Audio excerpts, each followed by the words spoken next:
Bonjour à vous. C'est Alexandre. Sous la Varangue, c'est votre émission. Sous la Varangue est une émission culturelle consacrée à l'art, aux traditions, à l'histoire et à l'événementiel. Aujourd'hui, nous retournons à Leclerc, à Sainte-Marie, à la réserve pour ce salon du livre réunionnais, 3e partie. Et cette fois-ci, Madame Hibiscus va nous présenter une recette de shampoing. Eh bien, à l'hibiscus, ne manquez pas cela, c'est tout de suite dans Sous la Varangue.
Alors, mi passionne notre petit fleur que m'y adore.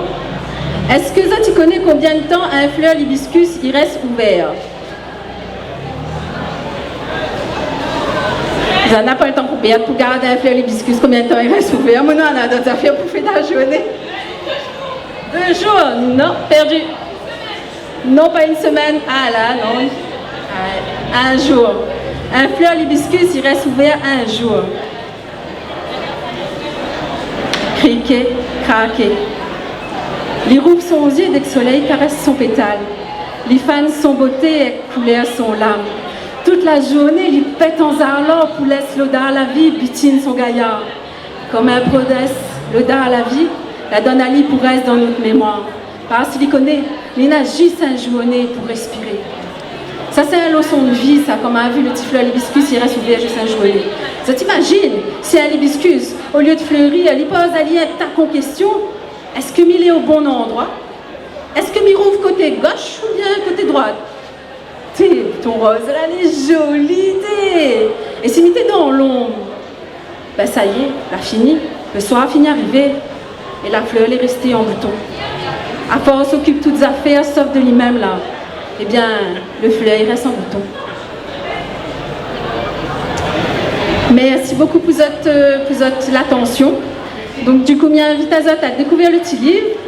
Il y a une petite dégustation. Alors, on va parler à Zot quand même. Bon, le livre, il est là. C'est comme ça. Il fait bien pour la caméra. Bon. Et... Il faut le laisser plus longtemps. Comment il faut laisser plus longtemps? C'est mon première fois, ça, monsieur. Excusez-moi. Pas grave, ça. Les mots comme ça, les mots, les tasses. Là, elle est belle, là, mais la première fois pour tout. Oui, il fait pas voir, mais... C'est bon. On aurait dû mettre à savate. Alors, super. Merci. Du coup, il voulait parler à Zot de cette plante-là, que mal a découvert et que pareil, que m'y adore. Il appelle Ali, alors aux Antilles, il appelle Ali Latumo. Ici, la Réunion, il appelle Ali Bonne Gramoun, il appelle Ali Longos Coquille. Ou bien, il trouve ça les joli comme sinon l'arme de la Vierge. Et en fait, on bien utilise. Alors, dans le livre Néna, on a une petite recette de sirop. Il revient un petit peu sur l'objectif du livre. C'est vraiment un livre, comme il dit, on ramène dans la cuisine, ça veut dire que Néna a des recettes en fait. Dedans, on a le bon super pouvoir et en même temps, on a voulu faire quelque chose que les gens utilisent. Donc du coup, dedans, on a une bonne petite recette de savon, bonne petite recette de shampoing, bonne petite recette où ça y mange, un bon peu de recettes où ça y mange. Hein, la base. Et du coup, par exemple, ce fleur-là, ou bien il mange le fleur tel quel, comme ça dans la salade, ou bien il fait un sirop avec, ou bien cuisine avec. Maman essaye un petit sauté camaron flambé avec les rhizomes. Le rhizome est comme un gingembre en fait. Il a un petit goût camphré, un petit goût floral de rose. Il est moins piquant qu'un gingembre. Donc, on bien utiliser lui. Par contre, il est beaucoup plus dur. Le feuille ou bien utilisé, le bâton bien utilisé. Et au stand où ça n'est Napolo, il la prépare un petit tisane. Donc, dedans, on a, il appelle ça la brisée.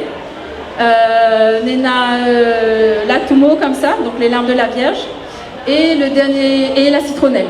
Donc c'est un petit mélange, il a préparé pour les gens qui achètent le livre, en fait, il offre la petite tisane et moi, il offre une petite dégustation de cette plante-là. Donc là, normalement, lui, il était chaud, mais il ne connaît pas si il est encore chaud. Hein. Donc si tu veux déguster, tu es bienvenu, la dégustation va se passer à là. Et puis après, le dernier petit affaire, ça a fait, c'est fait Montazot comment il fait un shampoing. Donc si on a besoin de faire shampoing ce week-end pour aller danser, les boîtes les ouvertes. Donc, du coup, Zati Pony est là. Passe un petit moment et il fait Montazot un petit peu comment il fait shampoing. Donc, si on a volonté, il y en a 2 places. Et Zati repart avec cette petite bouteille shampoing après. Mais pas besoin de volonté. Qui sait venir faire shampoing. Vous êtes bien arrivé, il vient faire shampoing par ici. Shampoing à l'hibiscus de mon pays. Ouais. Donc là, on mélange donc la fleur d'hibiscus, les 2 feuilles et 500 ml d'eau.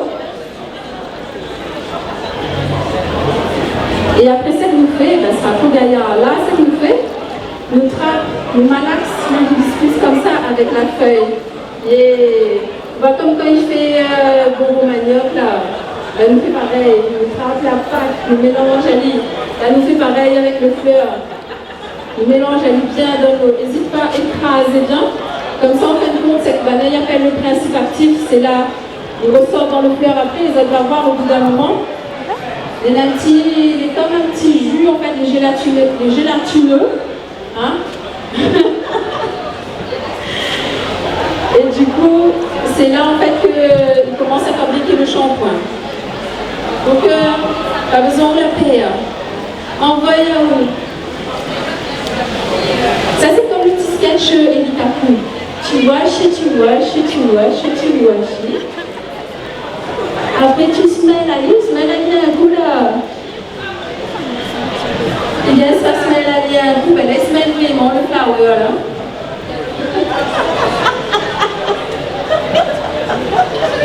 On n'a qu'une ville en Mayotte.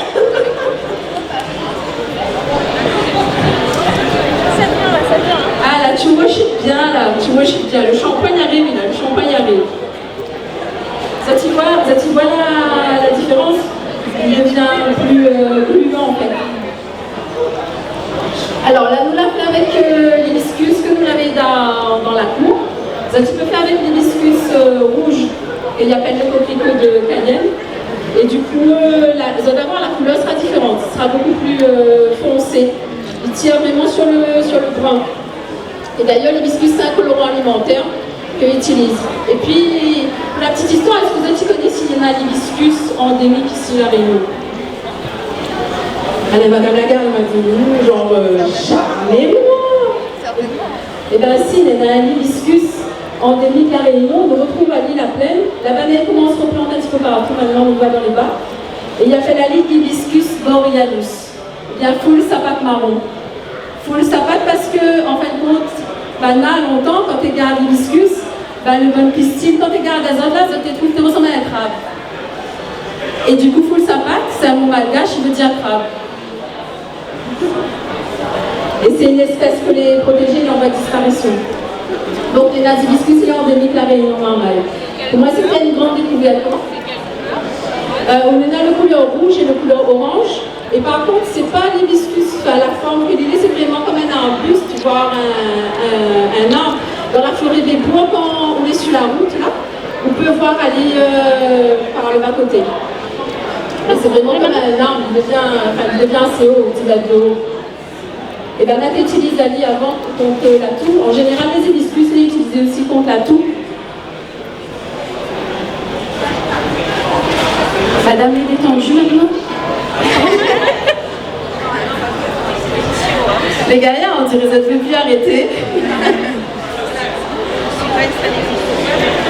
Donc là, normalement, vu la texture, la couleur, l'azotissant, et puis, est-ce que, alors je ne connais pas si on gagne, je pense que oui, merci Nalmas, est-ce que vous sentez une différence par rapport aux vins? Est-ce que les plus doux ou pas?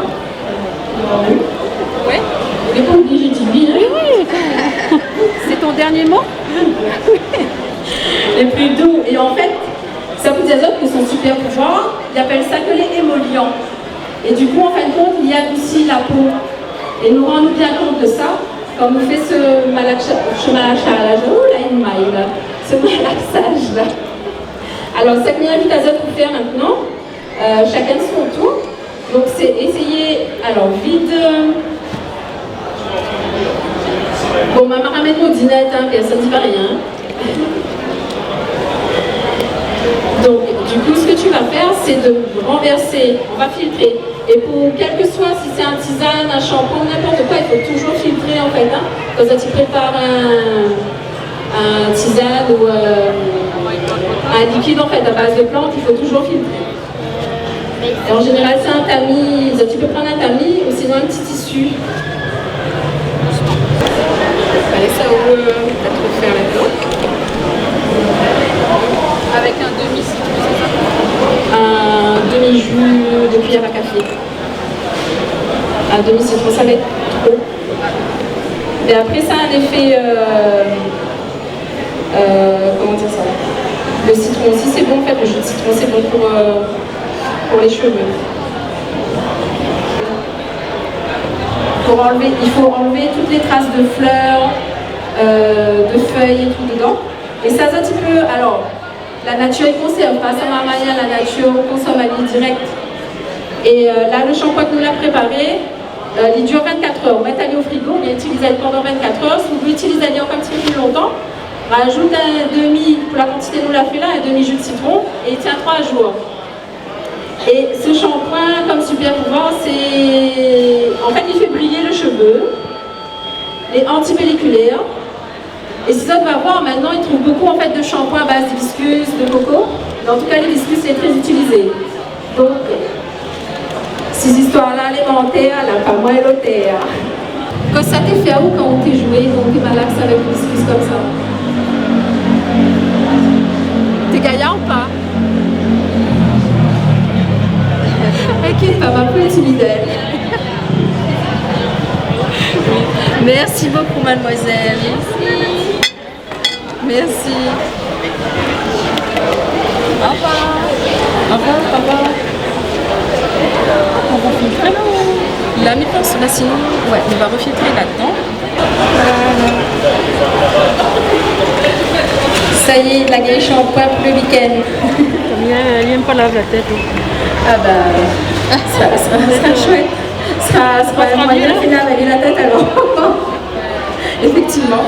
Alors, ça m'invite à boire un petit tisane de l'arbre de la Vierge. Si vous êtes venus par ici, vous êtes les bienvenus. Donc, il fait dégustation de petite tisane. L'arbre de la Vierge, c'est quoi ça? Alors, les larmes de la Vierge, en fait, alors aux Antilles, on la lit Atumo, et c'est un bon moyen mémotechnique, en fait, de retenir son bon super pouvoir. Atumo, pourquoi? Parce que il est bon pour les maux de tête, les maux de gorge et les maux de ventre. Et d'ailleurs, il appelle à lui aussi le dégonflé. Dégonflé parce qu'il y a beaucoup de la digestion. Donc quand on est là, le ventre est ballonné, là, quand on prend lit, il est dégonflé. Donc voilà un petit peu la petite histoire. Et il précise juste quelque chose aussi que n'a son importance, c'est une plante qui est inscrite à la pharmacopée française. Ça veut dire qu'elle a eu plein d'études dessus et il n'y a pas de contre-indication en fait avec cette plante. Donc du coup, Zatiga utilise le rhizome, donc les comme un gingembre, Zatiga utilise la tige dans le rond, dans le tisane, dans le curry, dans le riz. Zatiga utilise la feuille dans le riz, pour parfumer le riz. Et puis Zatiga utilise les fleurs aussi. Et après, en termes de super pouvoir, c'est un antibactérien. Donc, tout ce qui est tout aussi, il est bon. Et après, peut-être que Mick peut faire monter quelque chose.